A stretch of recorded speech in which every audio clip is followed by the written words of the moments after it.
Kay Milafalcha. Welcome to Irish Granny Helen. Welcome to Debbra Lupien, voice of the Akashic Records. Hello, Debbra. Hello. Thank you for inviting me. We meet again. Yes. Yes. I like your background today. Thank you. Do you sort of shift to one side, you're in a good mood, shift to the other side, you're feeling blue? What's the story here? It's kind of the schism, I think, represented by our official guest today. Yeah, we're going to talk about Philip K. Dick, and many people might not recognize his name. He was a writer. He was a science fiction writer, so we've lost half the audience. I'm not a big science fiction fan, so why on earth would we even be talking, about a famous science fiction writer? Turns out he was a philosopher. Turns out he was an experimental physicist in a sense, in theory. He was a lot of things that people thought he wasn't. And he might have been what they thought he was. I did a video. I did actually 4 videos about him. So I have a video of his life and then one about the theories in his work, because he wrote quite a bit. And then, he came up, themes of his work. Then he came up with all these theories about reality and consciousness and philosophy. And at the end, the last video I did is more of it's a different philosophical approach about him. The important thing to know about him is that they made movies out of his books. So if you like the movie Blade Runner or Minority Report, or what was the other one, Deborah, that I told you? I don't remember now. I'm drawing a blank. Starts with an R. Oh, Total Recall was one of them. Total Recall. I knew it started with an R. Total Recall. The names of his books are different. They changed the title to make the movies, but they address all of the ideas that he had in his books. So, you ready to go? Yes, let's do this. Okay. So, born December 16th, 1928. My first question is, he was a twin. And his twin sister only lived for 6 weeks. And the theme of the phantom twin runs through all of his work. And I just wanted to ask about that. I'm not even sure how to frame a question, but the importance of that in his work. And actually, what happened to his sister? Because that's not clear either. Okay, so Philip Dick. Can we talk? Are you available? He's been dying to talk. He saw the series that you did. He has been dying to talk to you. So, can you tell us about your twin sister and what happened to her? It was some kind of a birth defect. She was not born right, and that's why she lived such a short time. They were not able to help her. I think it was her lungs weren't fully developed. He, as the stronger twin, drew more of the energy. And so he always felt that guilt that, he took life from his sister. Well, let me reassure him in that case, because a lot of it is happenstance, and it's how the embryo implants, and it's got to do with location and structure, and the embryo has no control over that. It sticks where it sticks, and that often determines how strong the umbilical cord is, or the location is bettered, or the blood supply, whatever. It really is happenstance. It's luck mostly. I'm sure there's all sorts of spiritual, determinants involved, but it's not a fault. It's nobody's fault. Yeah, he's saying, well, logically, he knows that he did learn that during his life, but you can't get past the feeling of what if.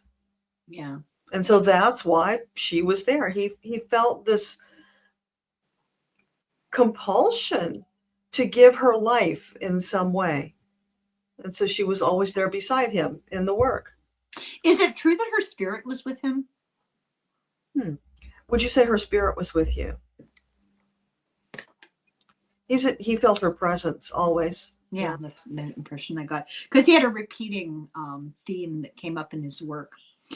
So here's an interesting tidbit that I thought was very interesting. He went to a Quaker school, and I just wonder what was the influence of the Quakers on his worldview and his Hmm. belief system. Yeah. So tell us about your experience with the Quakers. How did that affect your worldview? It made him more expansive, more curious, more willing to be accepting of ideas different from his own. It caused,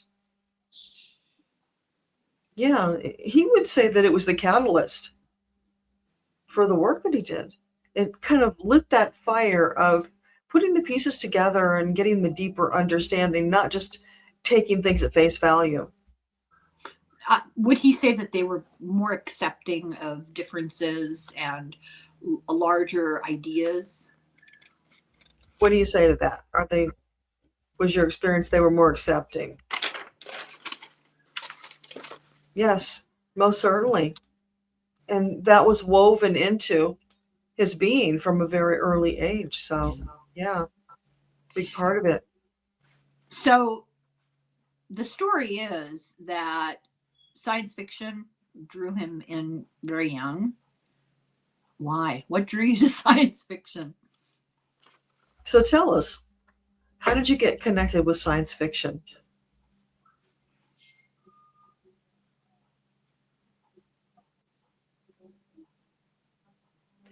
He is showing me a picture. You know that silent film where they had the big, was it the moon? It was this very far out kind of a silent movie, one of the really famous ones. Metropolis? That might be it. Yeah. Was it the moon with a face on it, and then a rocket ship lands and Yeah. crashes into the moon? That was not Metropolis, I don't think. No, it was something earlier. Mm. Yeah. Well, it was. He's showing me the picture, Yeah. so that caught his attention. But he was just a curious person, Yeah. so it was a combination.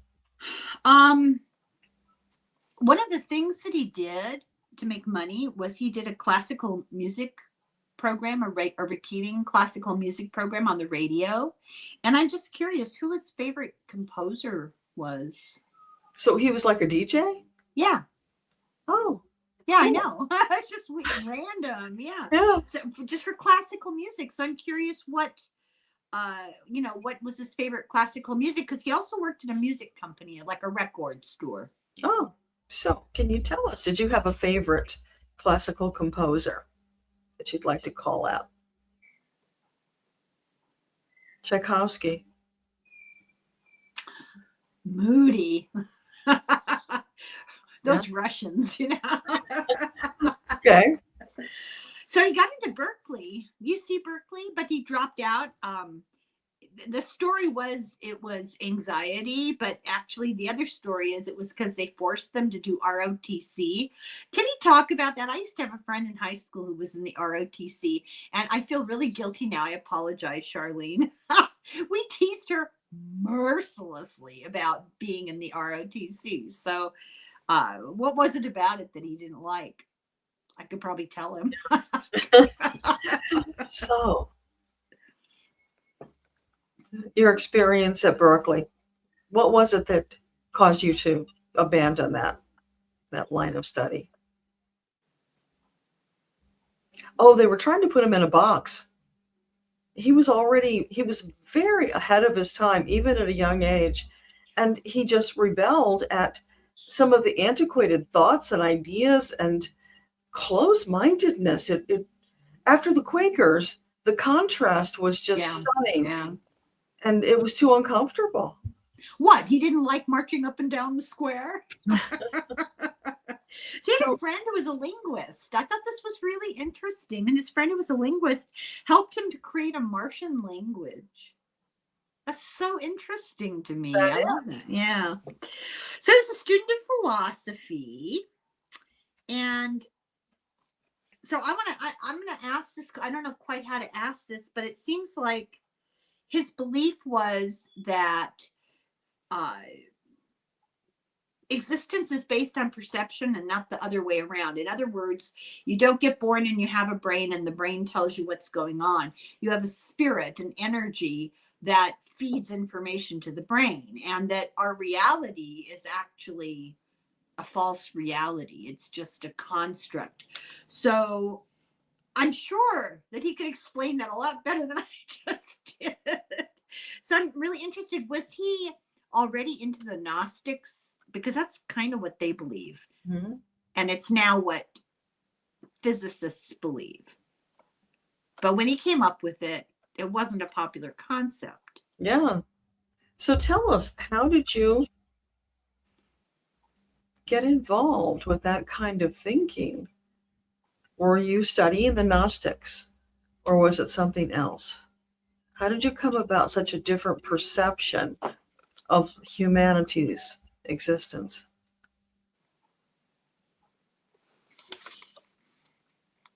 It just never made sense to him the way it was taught. He knew there was more. He felt it. He's saying that he didn't have memories of past lives, but there was something there. It was a spark of something that he was pursuing and trying to understand. And so, yeah, he did study the Gnostics, and he studied other works that were out there because he just had this deep curiosity. What he was being told just did not make sense. Funny that he would talk about past lives, because later on he talked about time and parallel universes, and he posited this idea that maybe when people think that they're remembering past lives, what they're really remembering is being in another timeline. Did I get that right? I'm not even sure I understand, but I think that's what he meant. So could you explain that to us, what you wrote about people being in another timeline and having that memory rather than a past life? Can you help us understand what that was all about, where you were going with that?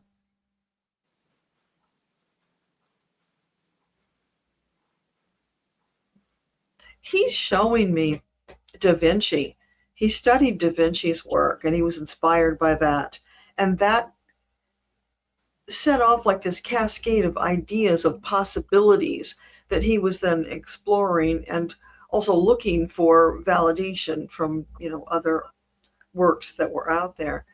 And it was like one thing led to another. He just kept rolling along and putting the pieces together, feeling his way through what felt true to him and what didn't. He very much relied upon that intuition of what felt true, and then he explored that direction. Well, I think that's the way you have to do it, because that's kind of the path that I've been on. I'll be given the idea or the name of or information about something or person, and if it pops up often enough in my awareness, I realize, okay, I'm supposed to pay attention to that. Philip K. Dick being a perfect example, because, no offense, I don't like science fiction. So it was unlikely that I would have ever really paid a whole lot of attention to your work. I ended up just loving what you had to say, and the conclusions that you came to me seem like the inevitable conclusions, but that progression was really difficult. Also, making it in a public way, trying to write about these things and having people critique your mental health and critique your just your interests and your entertainment substances, and write everything you had to say off to, substances or poor mental health, not taking it seriously. Now, today, physicists that are on the cutting edge are saying, well, yeah, he was probably right. How does he feel about that? Well, it's about time they caught up. But he said, actually, he felt he was more of a philosopher, and he would have liked to have presented his work that way. But as you noted, it wasn't accepted. So he got his foot in the door by disguising it as science fiction. Yeah, definitely. So I went off on a little tangent here, and we already asked about Gnosticism, but so was he into reading the Hermeticists and Plato? I mean, he's got a little bit of everything mixed into his work, and were those all part of his process? So did you study Plato and other masters like him? Not extensively, but he was aware of the work, and he did dive into small portions of it.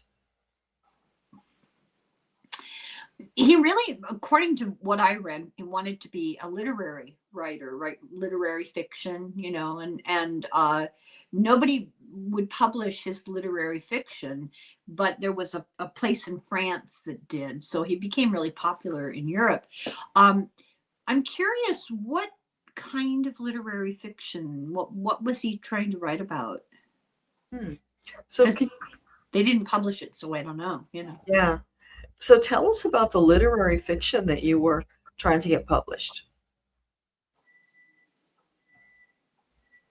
It was a less disguised version of what he ended up putting into the science fiction. He found out that it wasn't disguised enough. People couldn't accept it. It was too outlandish for the time. But flipping the script and going to sci-fi, they expected it to be outlandish. So then he could get the concepts out there, allow that to percolate amongst the people, the ideas, get them talking about it. And there were so many people who were excited about science fiction, following it, hungry for more. And he was really happy to feed them. And he has this theory that they didn't know that what they were really looking for was the philosopher's ideas. So he just seeded them through the science fiction, knowing that eventually the paths would converge. Well, I have this theory. I didn't make this up. I don't know where I read it, but it really resonated for me that if you look at it on a continuum, on one end is experimental physics, and on the other end is metaphysics. And they're going to meet in the middle. They're the same thing. They're just a more advanced perception, a less informed perception of exactly the same thing. And when you get the understanding, you move closer to the science. And when you are trying to come up with the ideas, you're closer to the metaphysical part. It's potatoes. Yeah.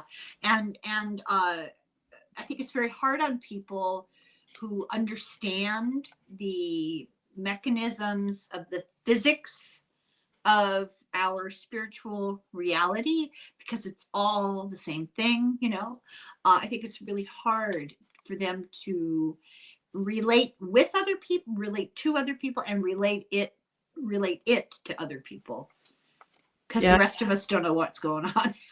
This gave me this picture. It's like on the far end of the continuum, you've got these people who want to take the push pin and put the moth on the board. They want to pin it down and explain it and make it like in concrete. And then at the other end, you've got the people who are just open-minded, they're letting the doors of their mind open and willing to not understand everything right now, but to pursue that line of thought and see where it takes them. They have discovered, or they are of the opinion in psychology, that, and they have brain studies to back this up, that people who tend towards the authoritarian do that. They tend that direction because of anatomical and neurochemical structure and processes that lend themselves to an authoritarian worldview. And a lot of it has to do with not being comfortable with uncertainty. Yeah. And so the less authoritarian you are, the more likely it is that you're okay with not having answers. going, well, it could be this or it could be that. I don't know, you know, and you're okay with that. Authoritarian type people want a well-defined set, you know, 10 commandments, that kind of thing. Yeah. In 1960, he won the Hugo Award, which is the big, you know, science fiction writers award, for a book that might ring a bell for everybody, The Man in the High Castle. Does that ring a bell? No. Oh, okay. Well, one of the streaming services, I don't know who, Prime, Netflix, just made a whole movie, like I think a series on it, like a multiple episodic long movie on it. It's a science fiction story that says, what if there was an alternative reality and the Nazis won? I mean, in a nutshell, that's what it's about.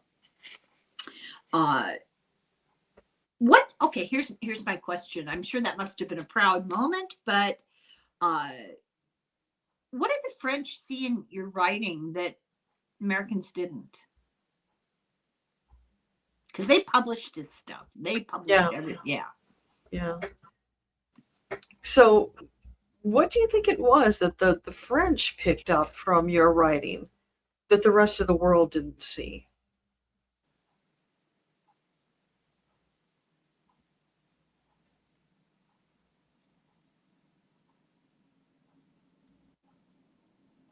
It was just a more open attitude of allowing things to be free. You know, it's similar to that pinning the thing onto the blackboard or the you know, the board, as opposed to having all the doors open and just flowing. And the French attitude was always more laissez-faire. So they were just culturally more open than other organizations. But do you remember the movie, the Hitchcock movie? I think it was 39 Steps. Yeah, vaguely. Yeah. Do you think there's a connection? Because that just popped up when you were talking about that other movie. Yeah. The Man in the High Castle? Yeah. I don't know. I read the book, The Man in the High Castle. I haven't seen the show. 39 Steps. I just remember this film noir, you know. But I think Nazis were involved in that. I don't remember. Yeah. I don't remember. It's probably been 30 years since I watched it. I don't remember. I'll have to go back and check the summary to see if there's, because he's showed it to me for some reason. We're all going to have to watch it again. Yeah. Maybe it inspired his work. Well, he had some interesting theories about reality and time, and we're going to talk about that because I have to have it written down in front of me. I barely grasp it. I feel like I'm hanging on by my fingernails trying to understand some of this stuff. Well, at that point in time, those kind of concepts were just so way out there. Oh, people wrote it off to all kinds of things other than maybe he's got a point, you know.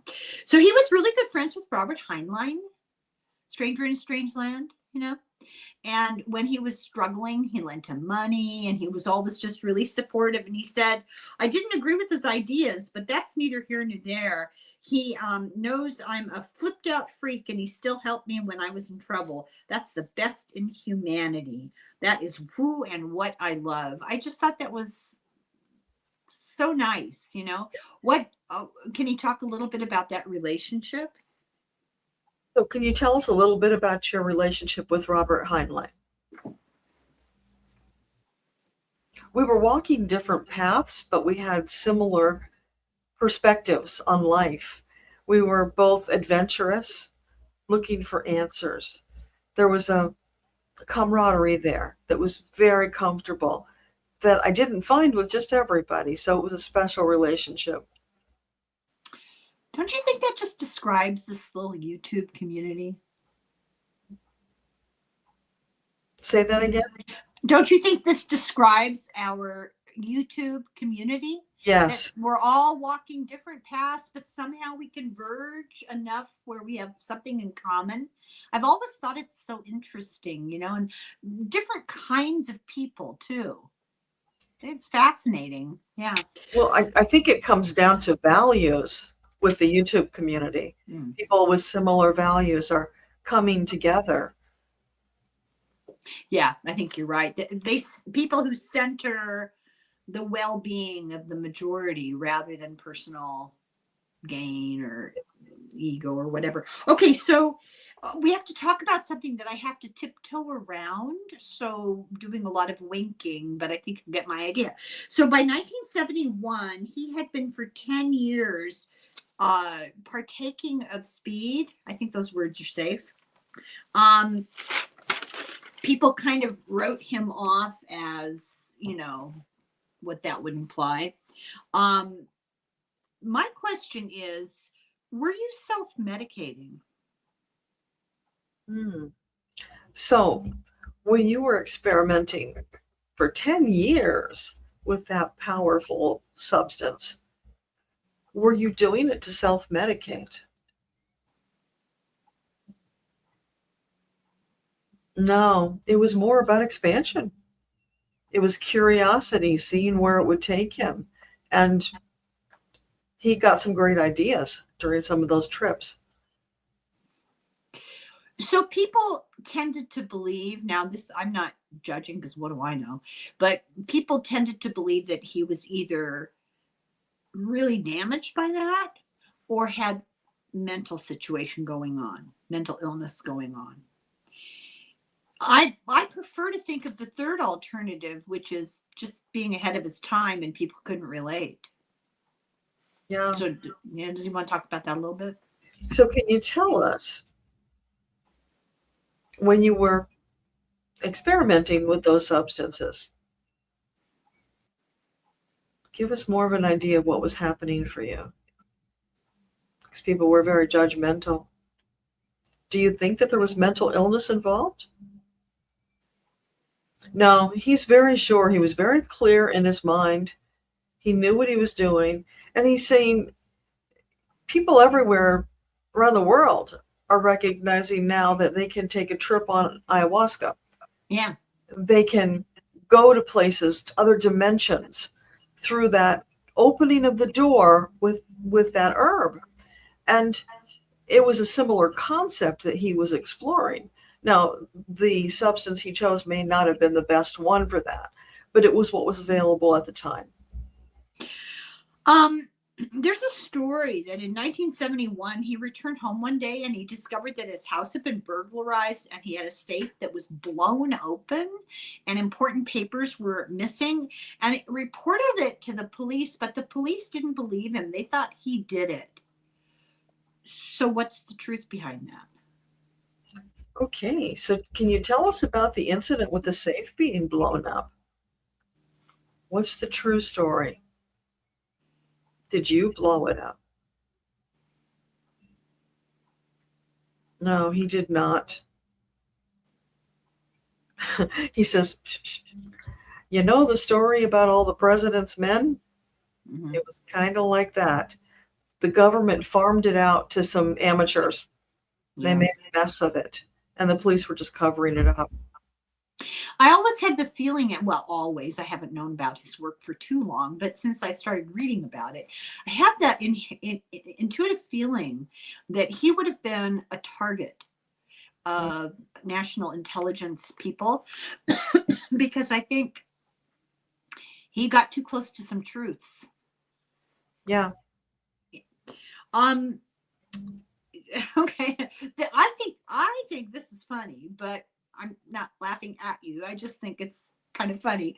He made a speech at Vancouver Sci-Fi Convention, and he was the guest of honor. He made this big speech, and in the middle of the speech, he said, by the way, I just met a woman here, and we've fallen madly in love, and we're going off together. I think it's hilarious, but why did he choose to announce his speech? Was it true? Yes. Oh, yes. Okay. So why did you suddenly just leap to a different topic and announce that you were getting married? Not getting married, going off together. Oh, going off together. Okay. he was deliriously excited. He just couldn't contain himself. It was not planned because, of course, he knew that that was inappropriate, and it was almost like it just burst out of him. He couldn't control it. Well, it only lasted 2 weeks. So, too bad, right? Actually, he had a spotty history of personal relationships. He was married a number of different times.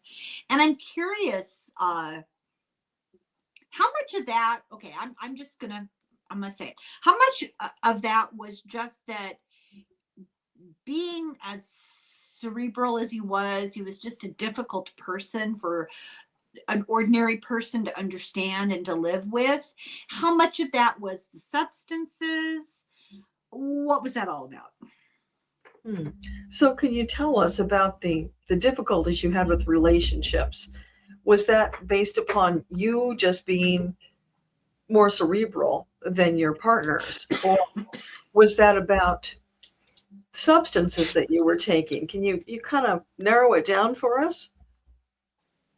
Well, in the beginning, the partner would be entranced by him talking about all of these far-fetched, outlandish ideas that were probably foreign to most of them.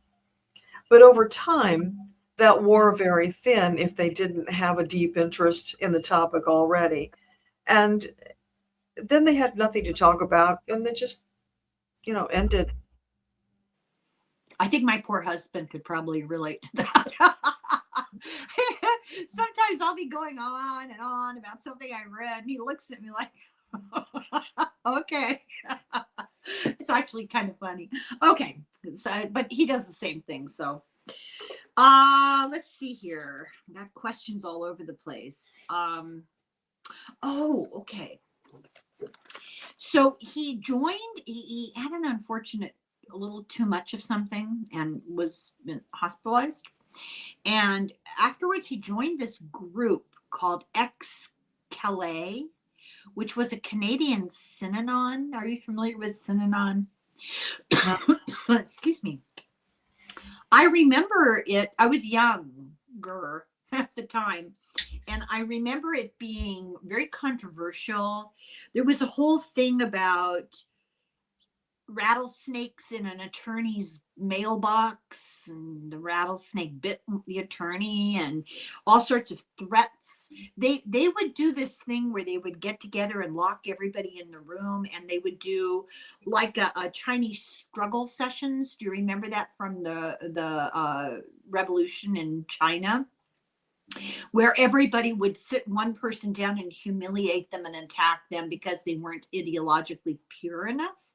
And so this group did the same thing, but it was supposed to be rehab. So it was really awful. That was a cult? Was that a cult? Yeah, it was called Calais.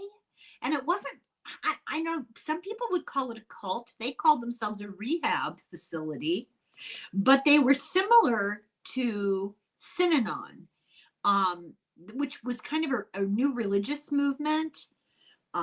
Started as rehab, ended up being this community, and it was a cult. Yeah. So I'm curious to find out what he had to say. They ended up with Synanon. They ended up getting legal challenges and being dissolved legally because they were just harming people. So can you talk about, he wasn't in Synanon, but he was in a Synanon copy. Okay. So could you talk to us about your participation in the Calais group? How did you get mixed up with them? Well, again, it was exploring. They were walking a different path from your average person, and I was curious about it. So I delved into it. Ultimately, I decided that it wasn't for me, but it was interesting for a time, and it became clear pretty quickly that we were walking very different paths and wasn't for me. So I did decide to go a different way. Yeah. Did you like Canada? He was in Canada. Did you enjoy being in Canada? Yeah, it was quite beautiful. He enjoyed the outdoors. He enjoyed the people. So he went to Cal State Fullerton, I think. Yeah, went to Cal State Fullerton. He was invited there by a professor. And he ended up donating all of his writing, everything he had. They set up the Philip K. Dick science fiction collection at Cal State Fullerton. It's still there. So he wrote about all of this experience in a book called A Scanner Darkly, just to throw in the actual name of one of his books. But he had some really interesting paranormal experiences. So I'm going to quickly just read this because I can't explain it any better. So he had a tooth extracted. They gave him sodium pentothal. He was at home in misery and gorked out by the pentothal. And there was a knock on the door. He was expecting a delivery of Darvon from the pharmacy. Those were the good old days when they gave you Darvon. So it got delivered by a young woman who was wearing a golden necklace. And the necklace was the early Christian sign of the fish, you know, and it's called the Vesica Piscis.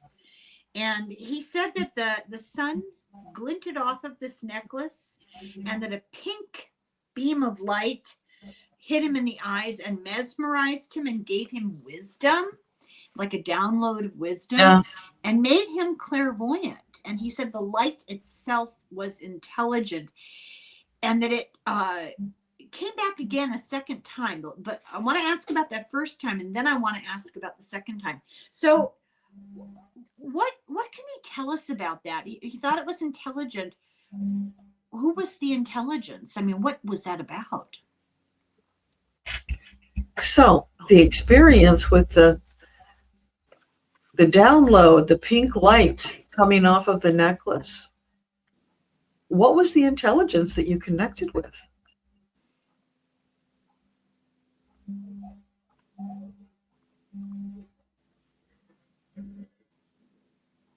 It was a higher wisdom. He wasn't sure whether it was divine or extraterrestrial, but he could feel that it was something that was true and was way deeper than anything he had delved into before. And he was really excited about getting more information. So remember that beam of light. This next story, I've read this before, and this was one of the stories that I read. Remember, I told you earlier, I'd read about him somewhere in the context of something else, and his story always stuck in my mind. So this is the story that happened to him. He was at home, and they were just sitting, doing their, minding their own business. I don't know what they were doing. It was him, his wife, and his child. And that beam of light hit him again, and he suddenly jumped up, grabbed the child, raced to the hospital, didn't even explain to his wife, just tore out the door and raced to the hospital. By the time he got to the hospital, and the child had been fine, just sitting, playing. By the time he got to the hospital, the child needed to be resuscitated, that it had had some kind of a medical emergency, and he got just enough warning to save the child's life. Can you talk about that? So can you tell us about the experience with your child and rushing to the hospital?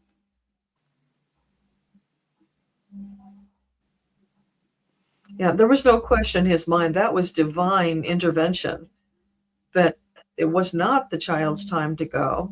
He was given the warning. He didn't really understand and process it in the moment, but he got enough of it to know that I don't want to question this. I'm just going to act. He just, on instinct, just took off and ran.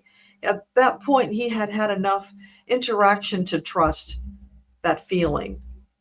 And of course, it's a good thing that he did. I actually have a quote. I forgot. Excuse me. Must be smoke somewhere or something. He said it was the invasion of my mind by a transcendentally rational mind, as if I had been insane all my life and suddenly I had become sane. Can he share anything else that was revealed to him? I mean, it said that he had a download of wisdom. What does that mean? What wisdom? Can you help us understand the download of wisdom? What was that all about? It was as if he had been snatched up from the earth and taken very far out into space. And from that position in space, he was looking back and seeing the whole of the planet, the people, all of the things that were going on. He got that grander perspective that we just don't get in our daily lives.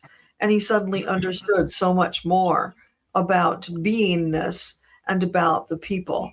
So it was a divine download that there is more out there, that you are on the right path. Keep going, and we're going to help you on your journey of exploration. He said something really interesting. He told about something really interesting that he then had a series of hallucinations, is what he called them, where he'd see that pink beam of light. Then he'd see all these geometric patterns and pictures of Jesus and images of ancient Rome. Now, I want to talk about the geometric patterns because I've heard about this before from other people. People who, in relationship to alien interaction, will have what they call like an upload or whatever, and they'll actually see mathematical formulae or geometric patterns going by so fast they can't really process it with their conscious mind, but it just sort of enters into their whatever. I don't have a term for it. And then he saw pictures of Jesus in ancient Rome, and he began to get these longer, more frequently, and they lasted longer. And it actually led him to create this, well, he gave it all names. And he said he was living two parallel lives. Half the time he was in ancient Rome. And when that happened, he called it Thomas. And half the time he was living his life in the, in the 60s or 70s, I guess, in the United States. What was that experience like? I mean, I can't even relate to this. I think this is really hard to understand. He called it his transcendently rational mind. He called it Vali's vast active living intelligence system. So this is getting out there. I'm sure he must understand why this was hard for people to absorb. I was reading it and writing it down and thinking about it, and I'm not even sure I know what the heck was going on there. Was he living in two different time periods at the same time? Okay, so talk to us about that when you were having those visions of yourself in ancient Rome and you were simultaneously in the present.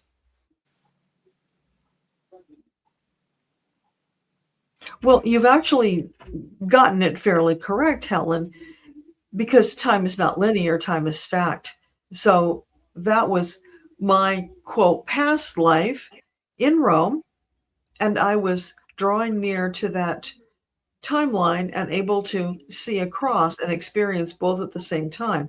Some might call it past life recall, but in reality, it was my being able to see across the veil, as it were, Right. to myself in a different timeline, different dimension. Yeah. It's kind of, correct me if I'm wrong, but the way I try to understand it, it's a little bit like the concept of the ether or the collective unconscious. It's past, present, and future is all just, we're in a soup of it. You may not call it a soup, but it's around us. Yeah. Yeah, layer cake. Yeah. That's what he means, right? Yeah. Okay. So how come some few people are capable of going back and forth into that, like remote viewers and people who do have really vivid, what they call past life recall, and the rest of us? How is, what's the difference there? Can you help us understand what separates one person from another that they can have those experiences as you described, while the many are not able to have those experiences? It's partly belief. You have to believe something is possible in order to allow it into your awareness. It's also partly those who are open and who have delved in to learn more, to expand their consciousness, to raise their vibrational frequency. It's like they're wearing binoculars and you're not. So they're able to see more with clarity than you are because they have an enhanced visual field. Well, that irritates the living daylights out of me because I consider myself a pretty open-minded person, and I'm willing to entertain almost anything. I mean, you've seen my videos. I mean, I talk about all kinds of stuff. I don't dismiss any possibility. I can't remote view. I've had people offer to help me do it, but I haven't had past life experiences. But I will say this. I'm very drawn to history. And there are certain periods of history that I return to again and again and again. And I've begun to realize it's an identification, a memory Yes. of the time period. Yeah. It's a resonance. Yeah. Yeah. Is that what it is? You have to resonate on a certain wavelength in order to be capable of doing it? Well, it's the resonance that wakes you up to cause you to be curious to look for more. It's like ding, ding, ding, wake up call. Now you've noticed it. What do you do about it? And he said, as for your statement that you can't remote view, that's actually not true. Everybody can, but it takes practice. It takes time, patience, and patience. Maybe that's the factor. And the willingness to take the trip. Yeah. That's really interesting. Hang on, I'm reading my questions here because we've actually covered some of them.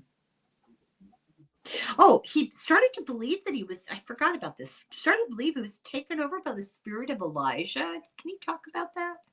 Oh, okay. Tell us about being taken over by the spirit of Elijah. Well, at the time, that was the only way I could describe it. In retrospect, I can now understand that the spirit of Elijah was communicating with me. So in your vernacular, you would call it channeling. So he was channeling Elijah, getting information. What kind of information?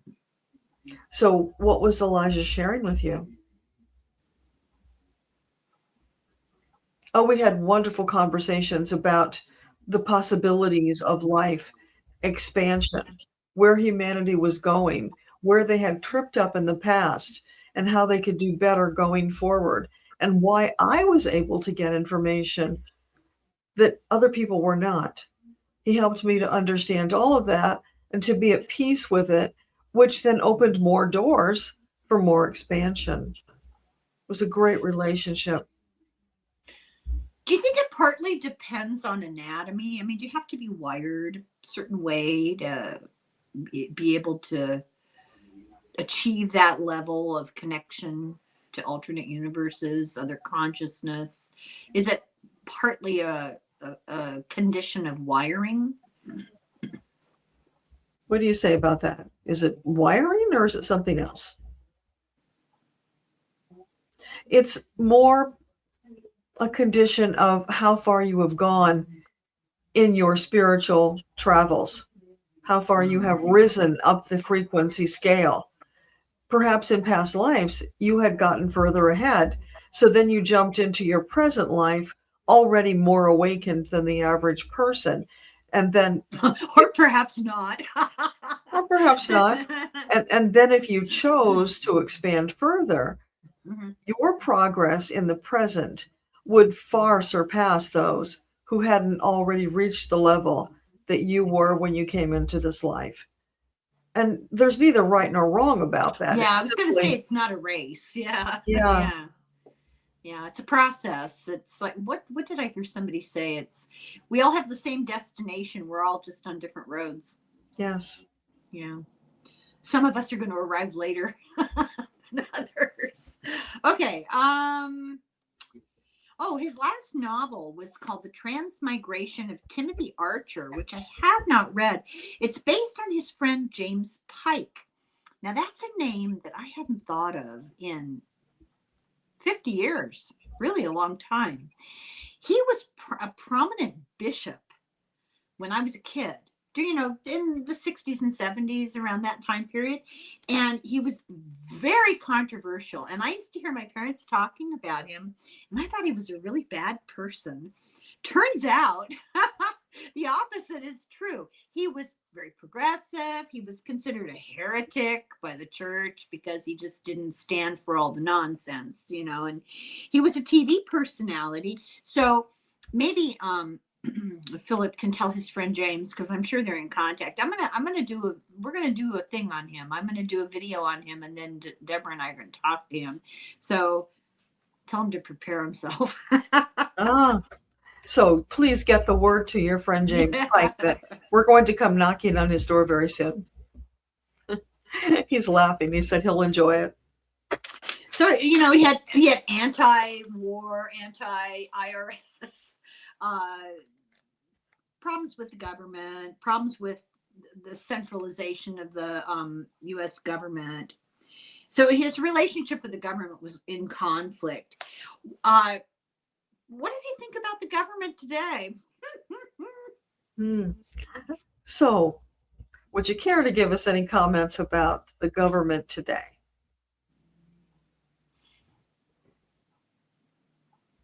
Well, nothing you could print.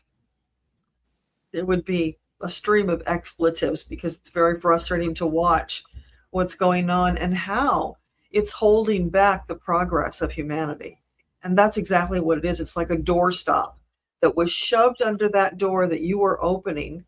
And now you've got to find a way to get it free, to continue your expansion. I feel like we've gone backwards. We've lost so much, So he had really strong opinions about things like eugenics, against it. But he did have a sensitive opinion that got him into all kinds of trouble. And I'm curious what his opinion is now. He was against abortion, and he got death threats from feminists at the time, and not pro-death threat.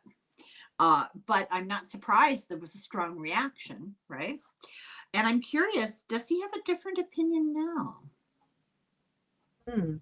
So, has your opinion about abortion changed since you crossed over?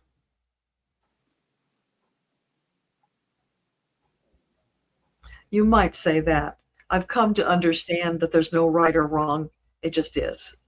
And it's none of my business. That's probably what the feminists were trying to say in their inadequate way. Pretty emotional. So he died of stroke in 1982. And I'm always curious, does he remember the process of dying? And what can he tell us about what that experience was like?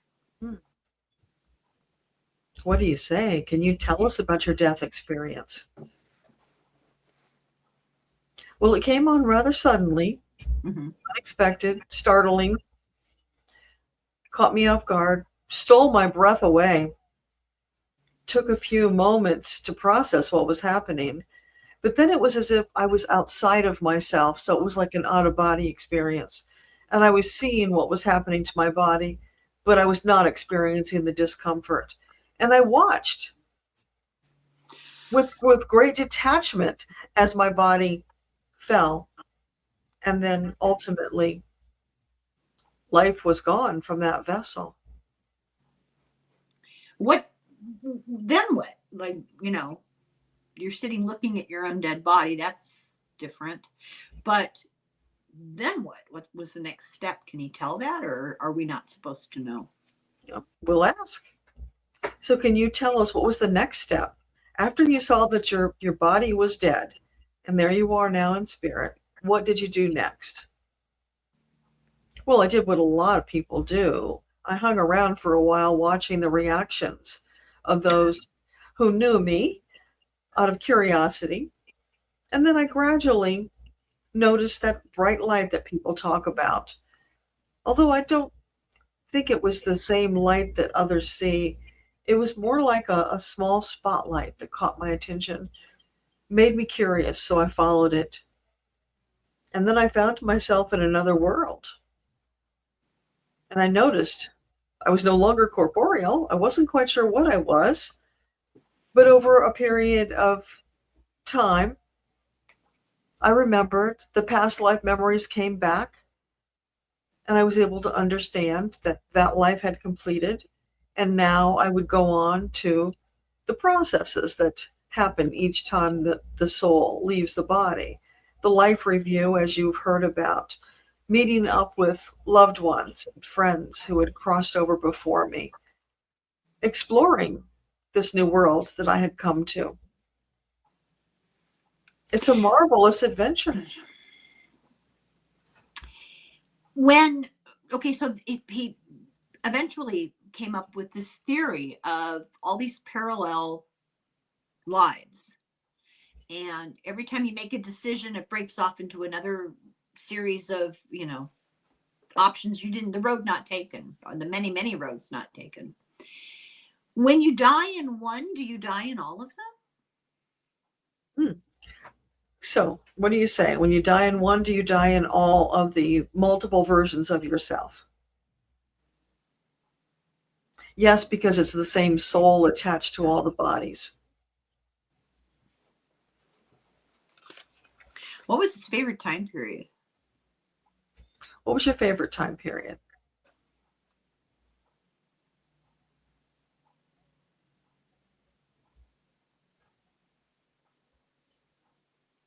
Well, he quite enjoyed the one with Jesus. That was an expansive timeline for him.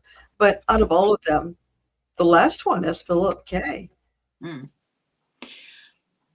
So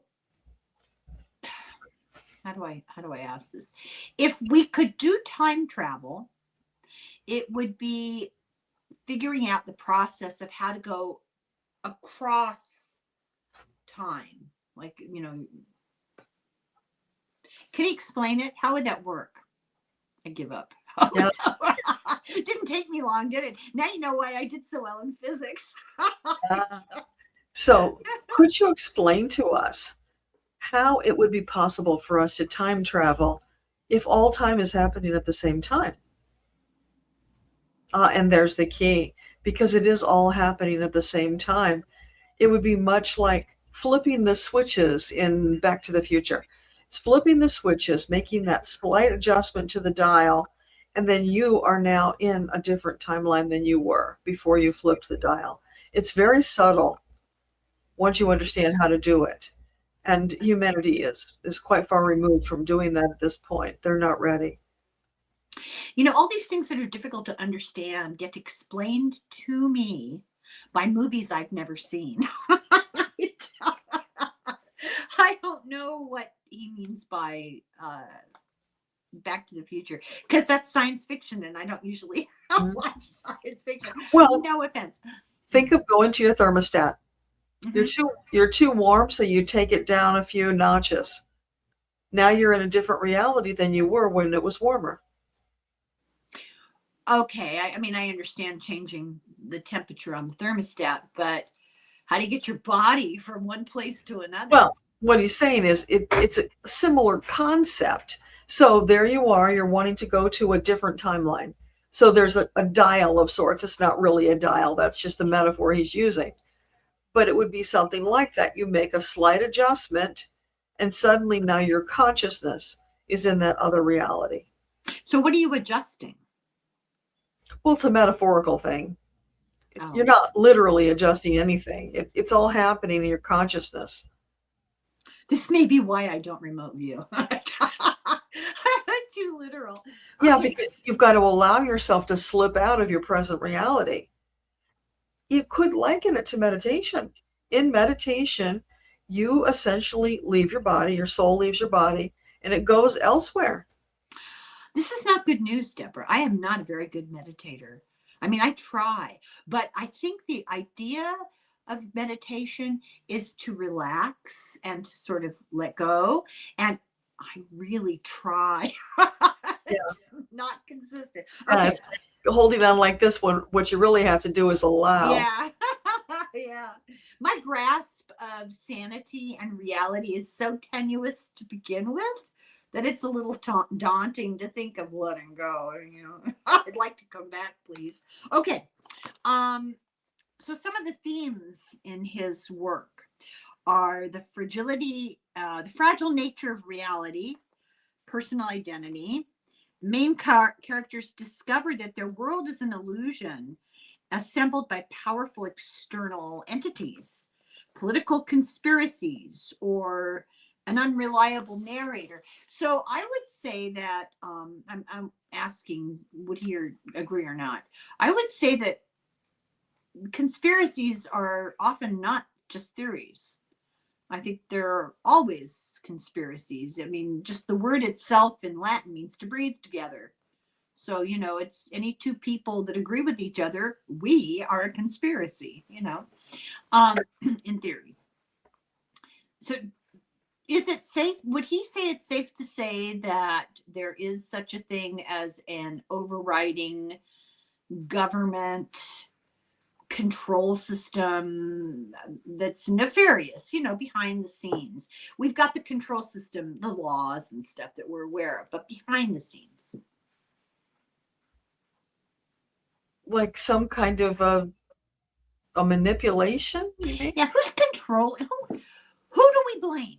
Who is controlling all this stuff? Because we get the appearance of having a structured government, Okay. but we're all fully aware that strings are being pulled in the background that we can't see. Who's doing the pulling? Who can we blame? Yeah. Yeah. So could you clue us in? Who's at the top of this hierarchy that's actually controlling the strings, that's rippling down to our daily experience?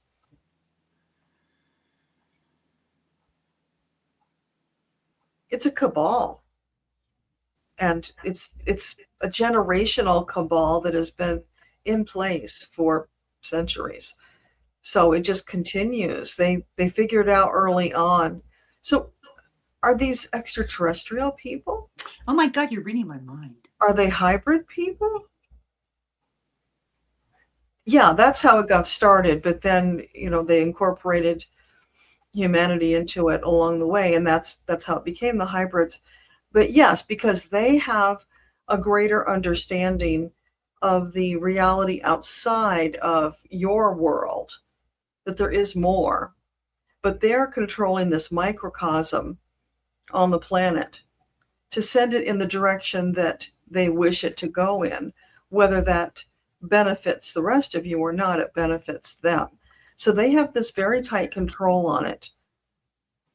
Some of it's mind control. Some of it's, you would say, blackmail, extortion, controlling people for their desired outcome. And that's been in place for a very long time. Doesn't appear that it's going to stop anytime soon. But the fact that you are asking questions about it, you are becoming savvy about it, means you are getting closer to the time when you can revolt and throw off that control to truly reclaim your free choice. Well, I have this theory, and I know it's not unique to me, but it's always resonated with more truth than not. It might be a little extreme, but I don't think it's all that extreme. And people are going to laugh because I'm showing my Irish roots. But I almost believe that the English royal family, and therefore by virtue of genetics, most of the royal families of Europe are more alien DNA than the rest of us. And that the reason they intermarry, and they only intermarry cousins, each other, is to preserve that as, semi-purity of their DNA. Am I on the right path with that? Mm. So can you tell us, is that true? Is the royal family some sort of a hybrid? And that's why they maintain the bloodline?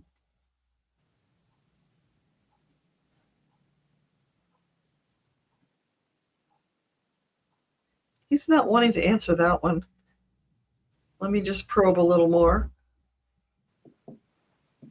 Is there anything you can tell us about the royal family when it comes to this topic of the world being controlled? Okay, yeah. You're on the right track. And that's the reason that they have maintained their control for so many generations. But you might have noticed some of them are beginning to lose that control. The grip is loosening. So you are headed in the right direction. So, we all talk about the elites. We're thinking of the billionaires, the millionaires, the rich people who have, houses in the Hamptons and those kind of people. And then there are people that are way richer than that even. But who's really at the top? Who are the people, the families, the ultra mega rich? What do they call them? The ultra high value humans? They have some term like that. Who are they? In the United States, anyway. Okay. So can you tell us in the United States, who are those families that are at the top of this hierarchy?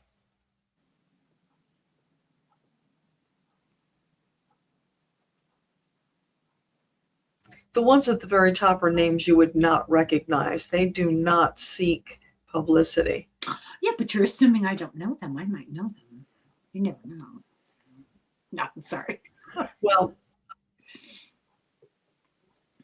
many have speculated that the Rothschilds are part of that group, and he would agree with that. There's a lot of anti-Semitism tied up with that. As soon as you start talking about that, it becomes a minefield. Yeah. Did you hear that Erica Kirk is part of that family?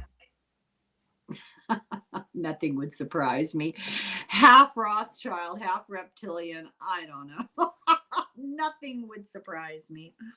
Yeah, I'll tell you some things I found out, but I'm not going to talk about them here. That's interesting. That's very interesting because, for years and years and years, I've joked, Queen Elizabeth was a shape-shifting reptile, and people get really upset at me, and I just say it, to dig at people. Yeah. But I've always had just this little feeling that there's more truth to that than we might be willing to accept. Just to shift gears a little bit, his work has some themes in it from Carl Jung.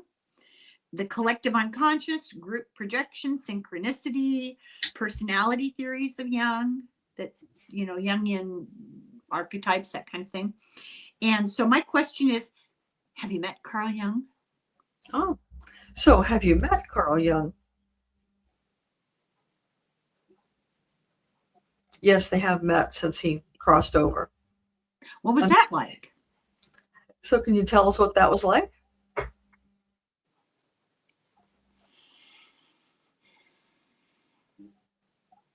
He showed me a picture of them sitting, like in one of those men's clubs, smoking the cigars and having the cognac, just kicking back and enjoying. How fun is that? That must be such a relief. If you're a person that is that perceptive and intelligent and open-minded, and you go through life always battling, to get your ideas thought about, to finally meet somebody kind of on the same wavelength, how much of a relief is that? What do you say? Was it a big relief when you met somebody that you could actually have that conversation with? Oh, there are many here that I can have that conversation with, and it is marvelous. Who would we recognize that would be, fun to hear about? So who else have you met and you had conversations with? Nietzsche, you say? Nostradamus? Who else? Da Vinci.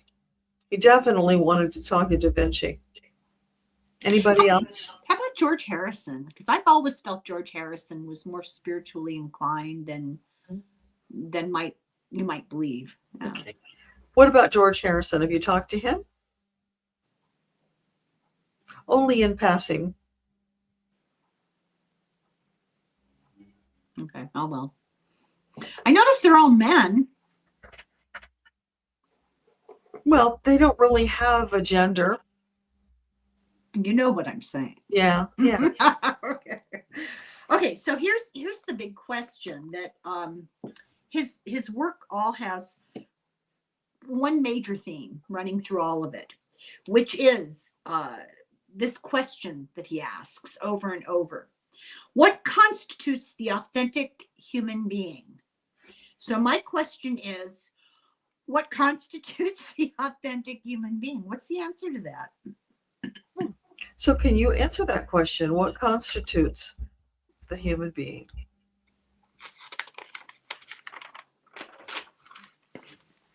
They are a spark of the divine present in corporeal form,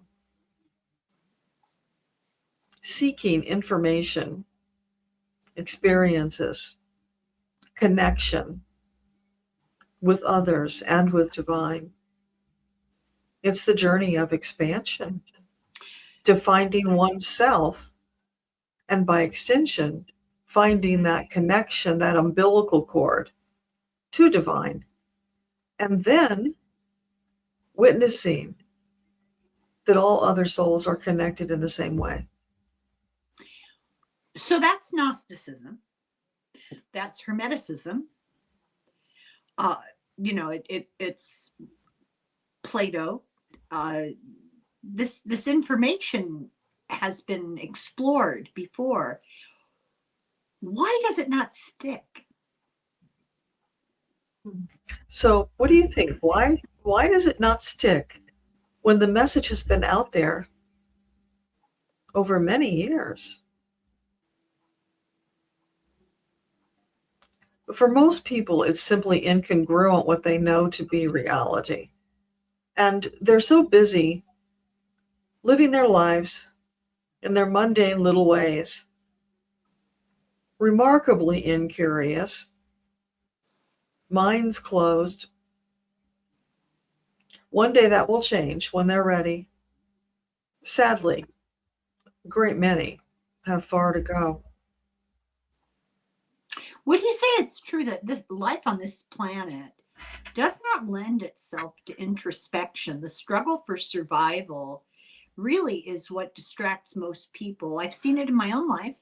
Mm. And, survival is not necessarily life and death every day, but, just to get by, to pay your bills, that kind of day-to-day mundane sort of struggle, it takes up so much attention and energy that you almost have to have a living situation devoid of a lot of responsibilities to be able to dedicate yourself to these kind of explorations, which is my theory why so much information comes from people who are either professional thinkers, psychologists, whatever, or members of religious orders like Buddhist monks and contemplatives of one sort or another.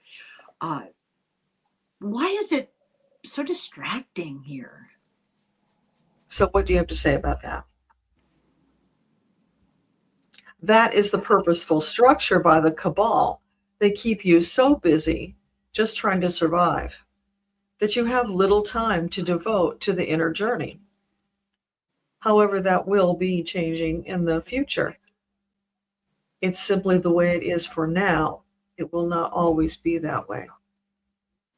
I've said that a lot. I mean, I'm not discovering anything new, but I've observed that if you're working 2 minimum wage jobs back to back, you're working 16 hours a day at some really boring thing, you're not going to get into philosophy. You're just not. You're too tired, right? It's really sad. Yeah, he just showed me this picture.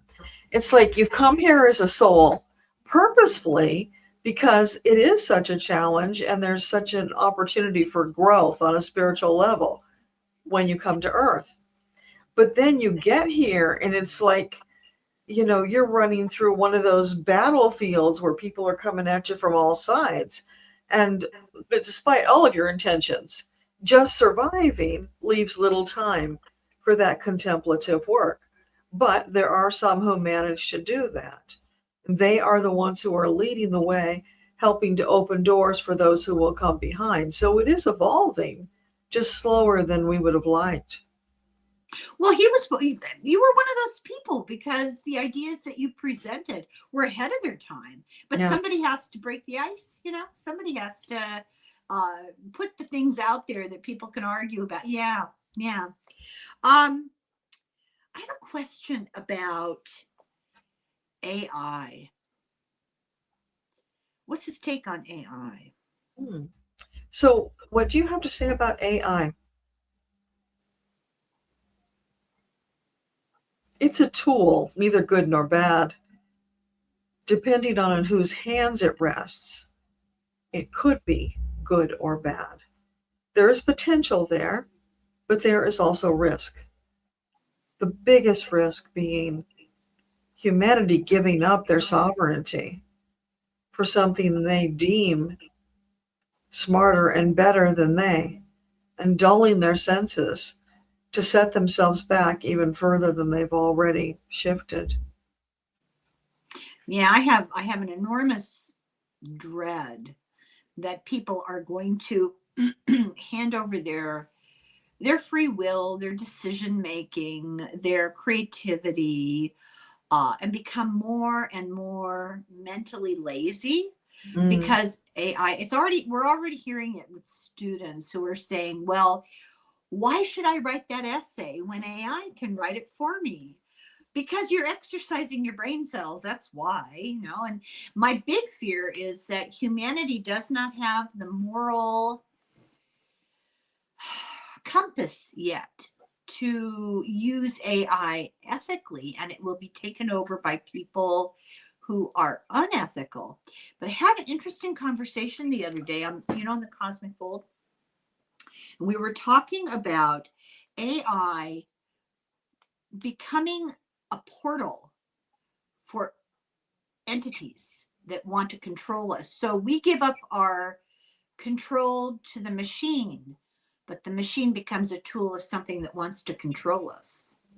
What does he think about that? So, what do you say about that?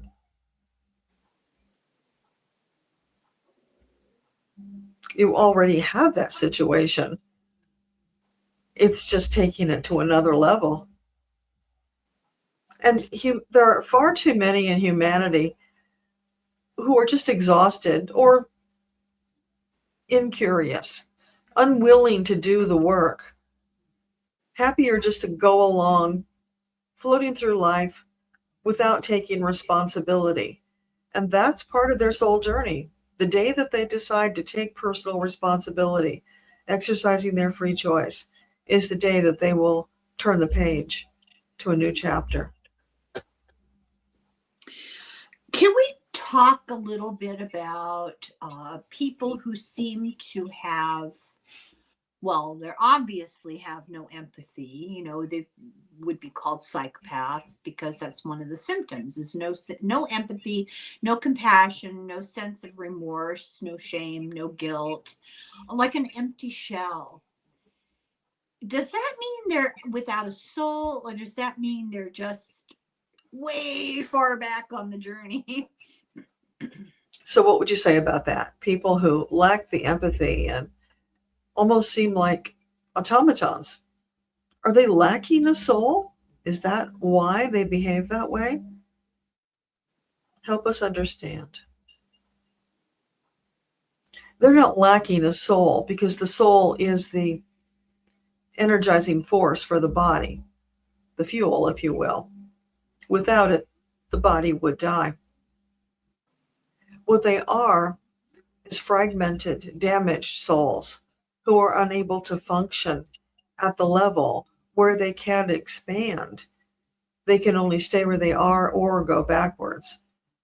When they leave this corporeal body to return to the other side, they will take a different path.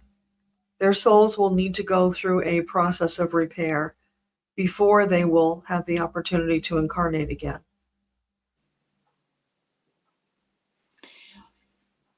Could he give us any insight on how to deal with these people? Because they don't respond to the need for compassion. They don't have empathy.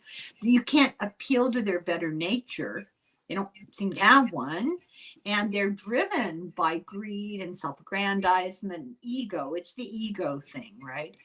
How do we take the power away from them? So, what can we do to take the power away from these people who are devoid of humanity? You freeze them out. You exile them. You don't interact with them. Once you identify one of these damaged souls, have nothing more to do with them. They get their power from preying on the weak. If you do not participate, they will have less power, and they will have to go elsewhere to seek the power that they need to perform, to function. So that is the great power that you have. Freeze them out. It's a little difficult when they're in the top of the government. True, but when enough people come together with that purpose, they can accomplish great things. Well, I blame the media. They can't just stop talking about it, you know? Yeah. They have to, everything he says and does, they have to obsess about it. Okay. Let's see here.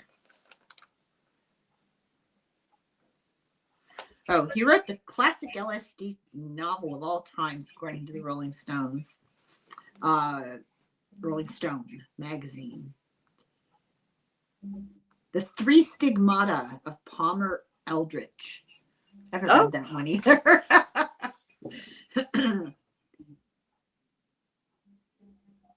Okay. I'm not going to repeat what he said about his substances because I'll get in trouble with YouTube. Not because it's because it would be considered medically inaccurate in the eyes of today's medicine. There's no way I can repeat this and not get in trouble. But it cracks me up. It's pretty funny. I'll tell you later. Okay. Okay, I'm looking through this for here I have a question. He writes a lot about warfare and power politics. Can you talk about the situation with Iran in that context? So, what would you tell us about Iran?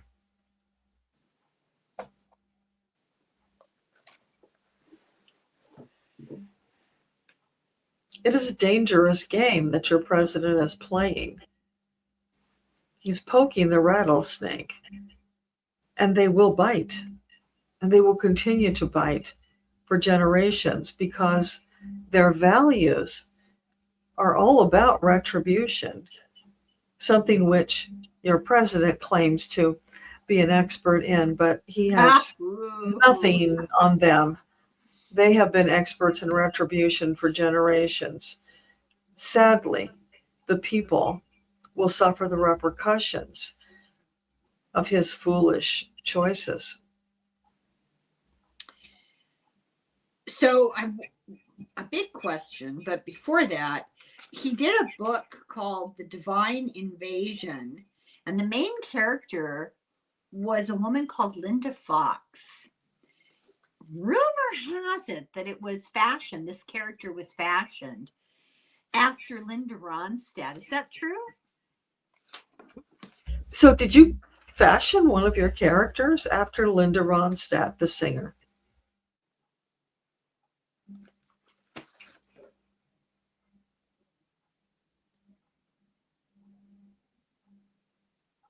Well, now I'm just hearing Linda Ronstadt singing "You're No Good."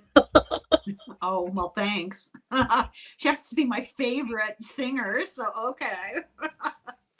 I just love how she can do any style of music. Yeah. Not all voices lend themselves to that, right? Did you ever see her in Pirates of Penzance? Yeah. Oh my God, so good. Okay. So I have a question that is, I don't know. You don't have to answer this if you don't want to. But there's a lot of debate right now about somebody that we all know and don't love, that that he is the Antichrist. What is your take on the concept of an Antichrist? So, can you tell us what is your take on the concept of Antichrist? Is it really a thing? It's symbolic rather than literal. And yes, I would say that he personifies the characteristics of what one would classify as an Antichrist. But there's more than one. Exactly. Yeah. Yeah. We could write a list right now. They all seem to be congregating down here at the moment. What about him being a reincarnation of a Roman emperor? Because I get that vibe. You mean the president? Yeah. Okay. I wasn't sure if you meant Philip. So, oh, no. Okay. So what do you say? Can you comment? Is it true that the president is the reincarnation of a Roman emperor? He's laughing. He said more than one. He's walked that path many times, and not all just Roman emperors, but similar figures. I just did a thing about the Domus Aurea. Is he familiar with what I'm talking about?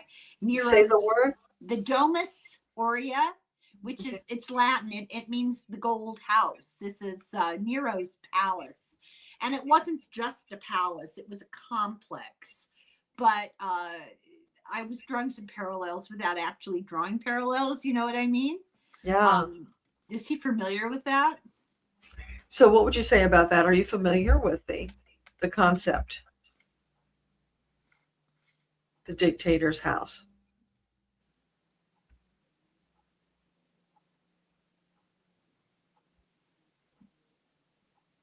Yes, and he's congratulating you on your prescience and connecting those dots. And what was the name of that video in case anybody wants to go see it? Oh, okay. So the name of the palace complex in Latin is Domus Aurea, which means house of gold. And I was doing a play on words, White House, Gold House. There are enormous numbers of parallels. And rather than say that directly and get myself in even more trouble than I'm always in, I just thought I would do a little of the history of the original Domus Aurea.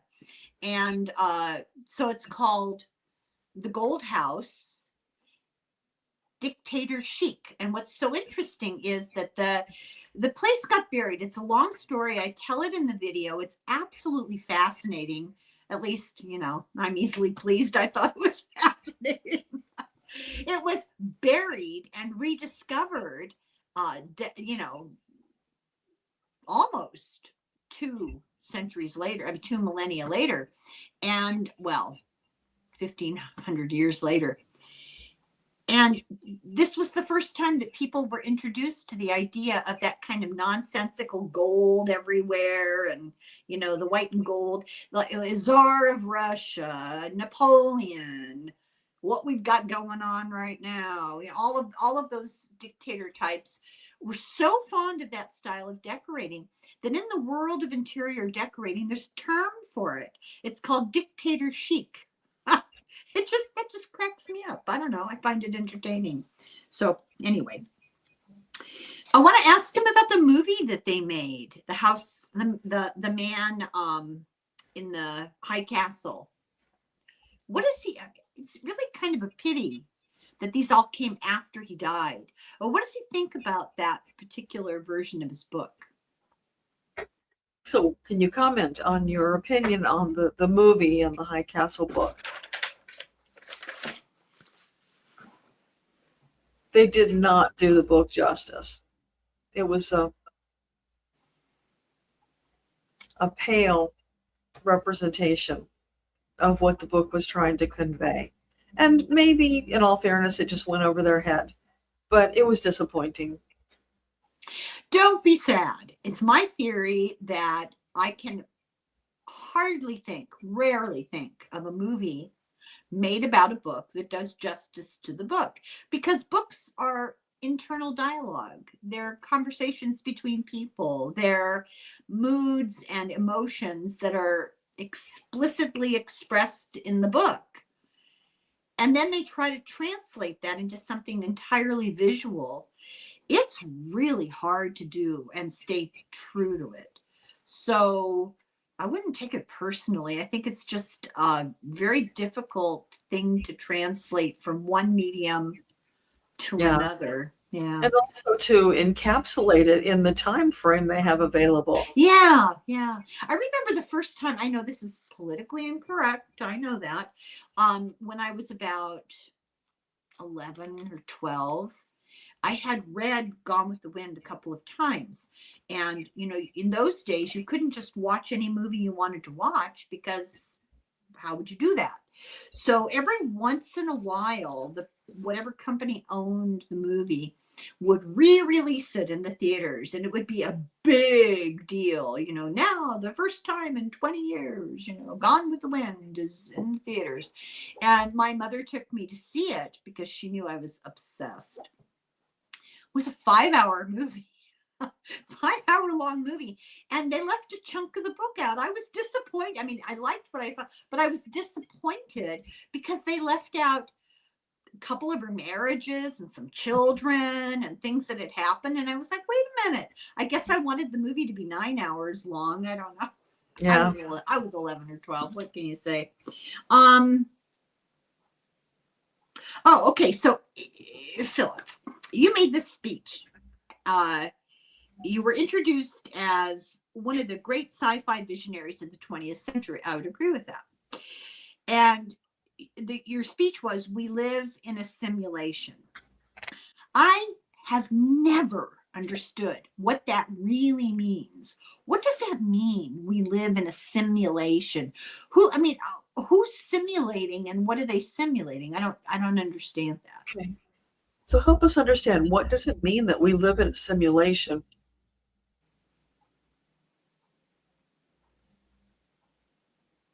Oh, so you have your soul, which is real and is eternal and is always there.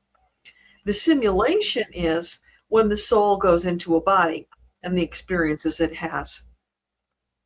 It's a different, he's saying aggregate. I don't know how that connects, but he's saying aggregate to the soul. So you've got the soul, you got the body, and if you believe there are multiple versions of that body out there in different realities, those are the simulations, because each of those versions of that soul are going out and making different choices, having different experiences, and then it all comes together as the collective experience for the soul and is processed in that way. So referring to it as a simulation, is it a real life? Is it real, or is it Memorex kind of a thing, right? The life that you're living now, is that real? Or is your life as the soul what's really real? I understand the concept of, we are not our bodies. The material world is merely an experience to evolve our souls. I understand that. And our intention and our thoughts help to create the material mess we're in. I don't understand the use of the word simulation, because when I hear that word, I think that somebody external is putting that in front of us like on a screen. It's probably my misunderstanding of the term. Well, actually, from the soul perspective, it could be seen that way, that the soul, because your soul is in multiple places at once. It's not all just in this body. Right. So the soul, on the other side, could be watching all of the different versions of itself on the screen. But he's saying, don't get hung up on the word simulation. Okay, thank you, because it really does mislead me. Yeah, he was really trying to convey that this is actually not your authentic soul experience. It's the different versions of the body that are having that experience. And the ego of each of them controlling the choices. Please tell me, please, even if it's not true, just tell me, placate me, that this theory or belief system that many usually younger male people have, I'm gendering the whole thing, is that the material world that we see is a computer program, and there's some gigantic computer somewhere running everything, and I don't like that. And I don't really fully understand it. I don't want to be the creation of a computer. I'd like to think that there's more to me than that. So I don't understand. That doesn't line up with the notion of being an eternal soul. Yeah. Yeah. So tell us about that. The computer in charge of everything, running a simulation. What they're saying is a bastardization of the truth. One could say that divine creator is the hub, the computer that runs everything. But what they're leaving out of the equation is that humans have free choice. They're not puppets. They are choosing what to do. Maybe they are being influenced by people, but that's separate. They always have the choice about the actions that they take, the life that they live. So one could say their version is true.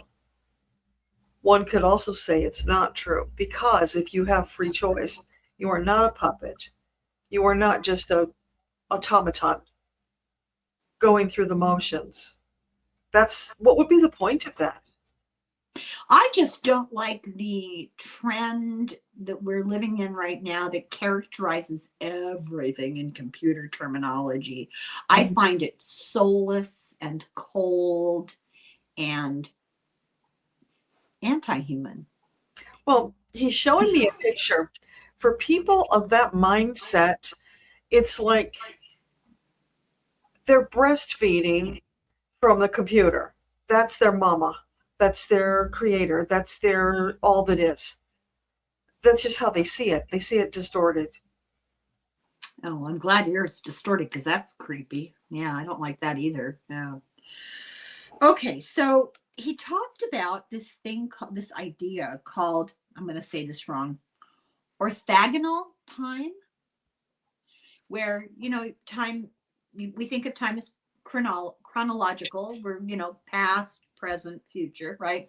And we're just tooling along, and the potential exists to take a lateral detour and go into another dimension and another universe where our other self is just tooling along. And did I understand that right? my third eye is starting to hurt here. This is hard to understand. So is Helen's assessment correct? Is that the way it works, that we can step into an alternate reality where there is already one of us there? And then what happens? Are there two of us in that reality?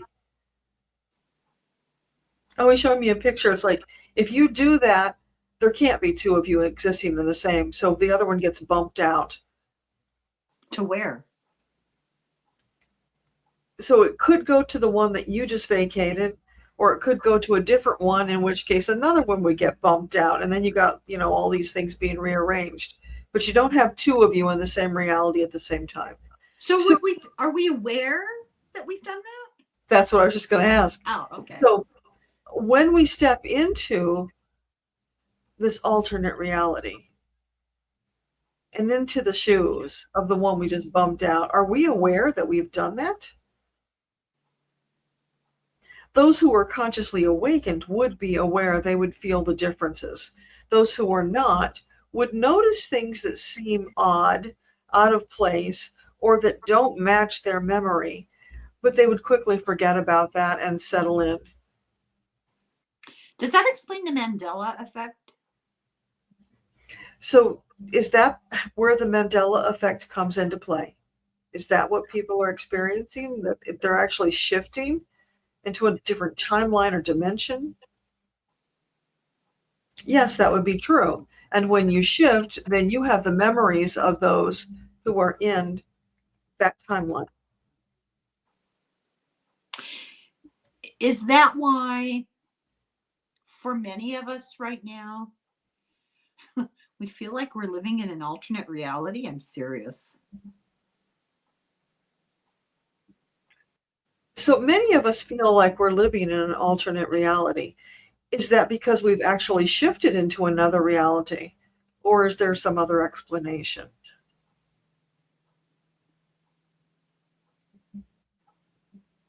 Yes, there's been a great shift. You're not all in the same reality. You're all in various different ones, but not the one you were in previously. And so that does cause a sort of discombobulation of things not being the way you're used to them being, and you're having to adapt to them.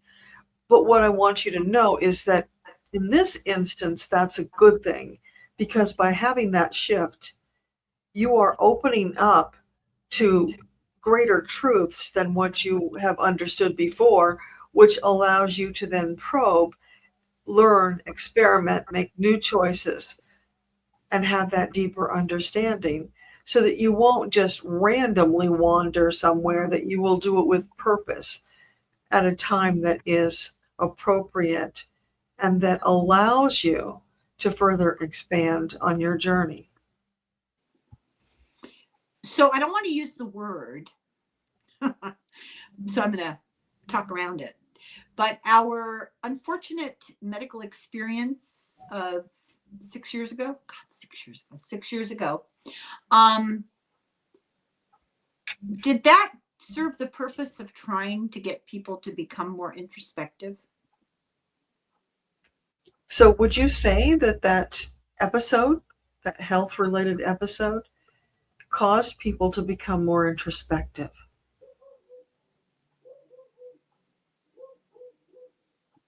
It did for some who took advantage of the time it allowed them. For others, they came out more confused than when they entered. But you're missing the bigger picture, and that is that the entire episode was orchestrated to reduce the population on the planet, because part of the mission of the cabal is to reduce the population. They believe that there's a situation of overpopulation the planet will not continue to support.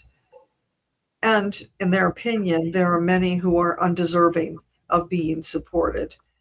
They need to go away. And so that was part of that bigger plan. So is that an explanation for the continuing resistance to universal health care in the United States? So is that the reason that the U.S. is resisting universal health care? No, because in this instance, that wouldn't have really made a difference. That's about money. That's about seeing the unwashed, undeserving who don't need to have health care, because in the eyes of those who are in charge, they are seen like fleas on the dog, and they need to be exterminated. Kind of a eugenicist sort of flavor to it, right? Yeah, but even more than that. What do you mean? Well, it's like, who gave them the power to decide who lives and dies, you know? Yeah, I know. Don't get me started. I'm going to get myself in trouble with you too. Okay, let me quickly go through these. We've gone through a lot of stuff. Okay, our experience of aliens. So there's all these different theories, right?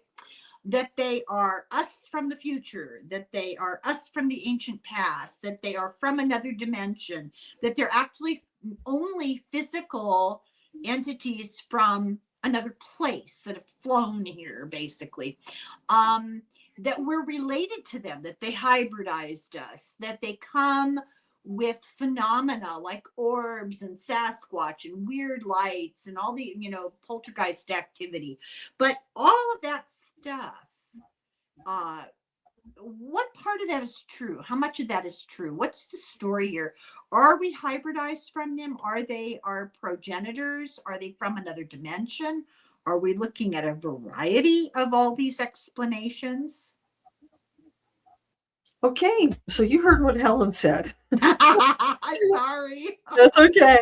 What do you have to say about that?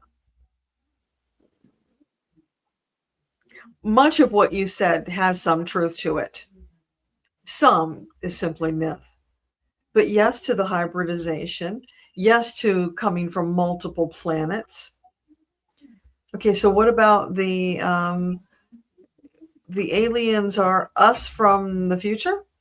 Is that true? No, that's not true. They are actual beings from other planets. Some you share DNA with, you were hybridized from them. They are keeping an eye on the situation, assisting where they can, but they are not allowed to interfere with free will. So they are around, we see them. It's like that little tap on the shoulder to get your attention, to cause you to be curious, to ask more questions, to notice the phenomena that are happening around you all of the time that you have been previously unaware of. And that is because Earth is evolving, the people are evolving to the next level of consciousness for humanity. And part of that is understanding your heritage, stepping into it, and then being ready to take your place as a planet alongside the other planets in what some call the Federation. Are any from another dimension? Are they from another dimension? Some, yes. Some from other galaxies. Okay, so I have this theory that one man's angel is another man's alien. And what I mean by that is, if you look at the Hermetic principles, they believed in this really elaborate, sophisticated movement of the soul from low vibration to the divine. And it's just level after level after level after level. So essentially, we're all the same thing. We're just at different vibratory levels. Mm-hmm. Would that explain some of them? Does that explain some of what we're seeing? It explains why some people are seeing it and other people are not seeing it. It doesn't explain about the aliens, the extraterrestrials who are involved. Those are separate issues. There's a theory that's being put forward by people like Jacques Vallée and Dr. Diane Pasulka that throughout history, there have been these phenomena. So earliest on, people saw what they call the gods, in the sky. And then fairies and goblins and all those sorts of characters. And as time changed, it became Mary appearing to people and creating miracles. And so today, the modern version of that is UFOs in a fancy vehicle that does physics that we don't understand.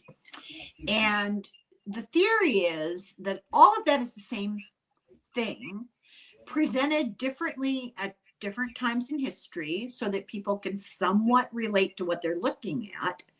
And the purpose is like a Skinner, the Skinnerian method of teaching, which is be unpredictable, be,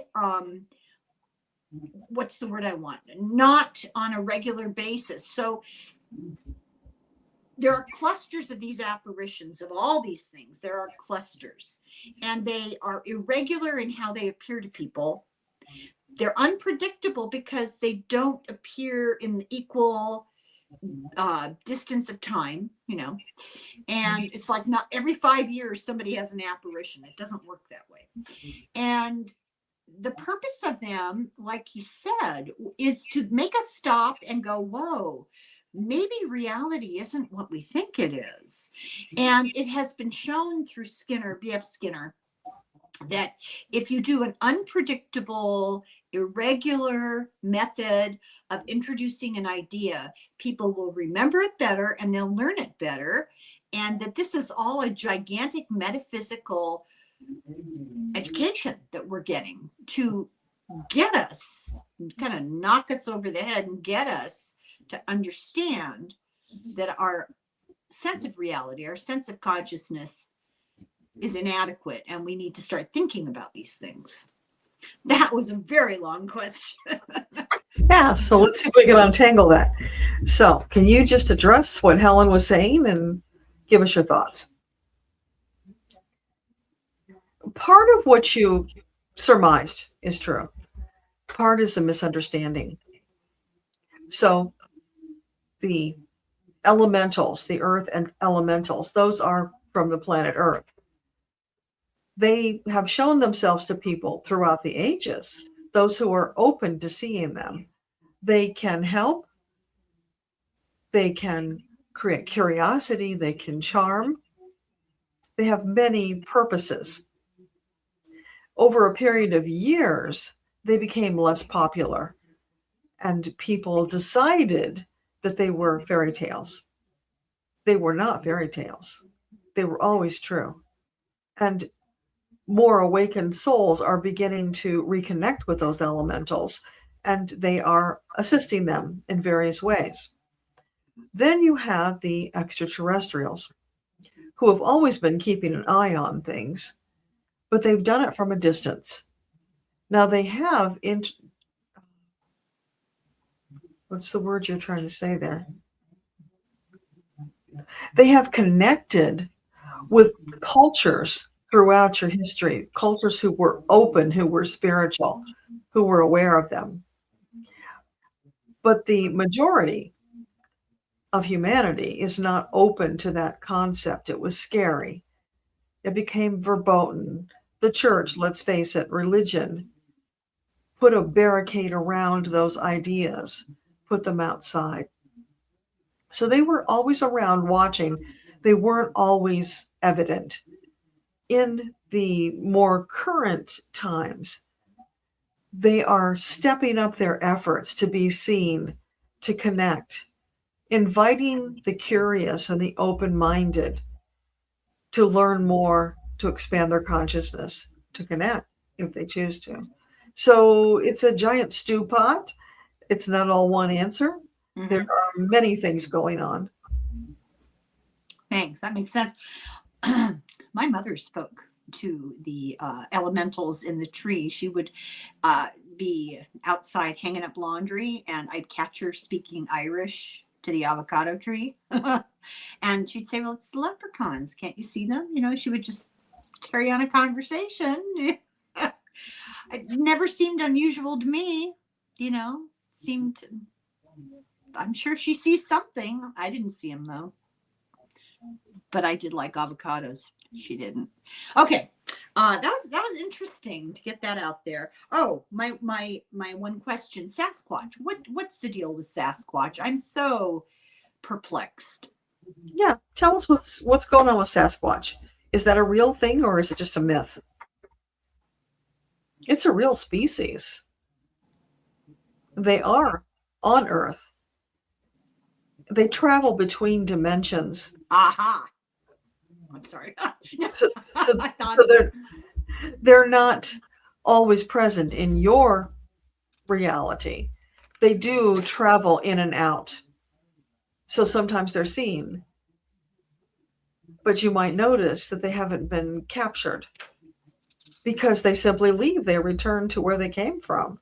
They only visit your reality. People talk a lot about disclosure, you know, that aliens are real. And I frankly think that they've done that. I think that, you know, the government has admitted, oh, yeah, you know, we've seen UFOs we can't explain. And it kind of went over like a lead balloon, which is so perplexing to me. Are they going to, you know, make themselves known, or is that too much intervention into our free will? Yeah. So will there come a time when the extraterrestrials just come out in the open and let us know that they're here for sure? There will, when the right time arrives. It has to be handled very carefully. When humanity is ready for that next step, they will make themselves known slowly, subtly, and then more openly over time. Many people already believe that they are true. They've seen them themselves. So it won't be all that long before they're ready to make a more dramatic entrance and connect with more people on the planet. Well, that's depressing because I'm not Methuselah and I don't think I'm going to live that long. Oh my God. Okay.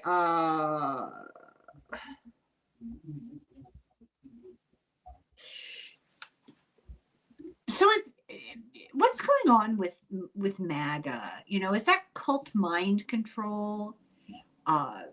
Is there something on a kind of a spiritual level? It's shocking when you hear people who will define themselves as Christians, Yeah, but they don't practice the teachings of Christ.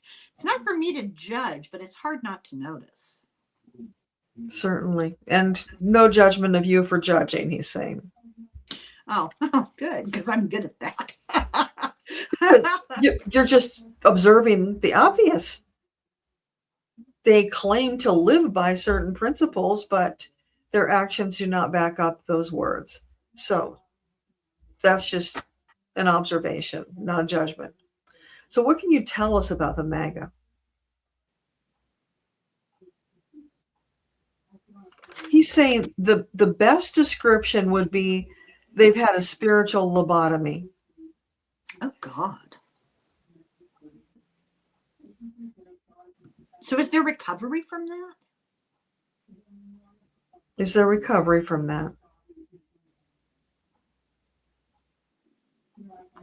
For some who didn't go all the way in, but those who were all the way in, who were true believers, totally committed, not in this lifetime. They can't get that back. They gave that up. They gave away their sovereignty. It'll be in a future lifetime. They'll have the opportunity, but not in this one.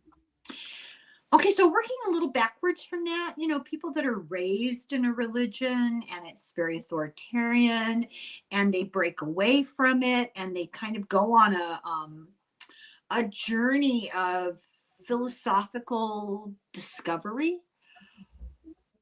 How are they capable of breaking away from it? What would you say to that? How can they break away?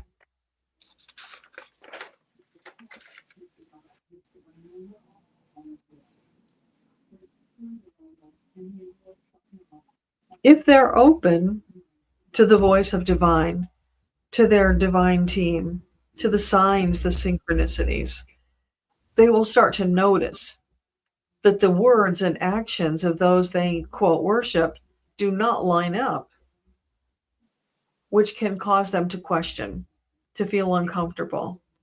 For some, it will be a bridge too far, something that is done by these people in power that goes over the line of what they can tolerate, which again opens them up, causes them to question. There has to be a catalyst for them that causes them to question. And once they start questioning, then they begin seeing the big picture. And then they go through the devastation of realizing that they have been a part of this depravity, this obscenity, an abomination. That will cause them to take the journey, find their way back. But it has to be something that crosses their line in the sand, if you will.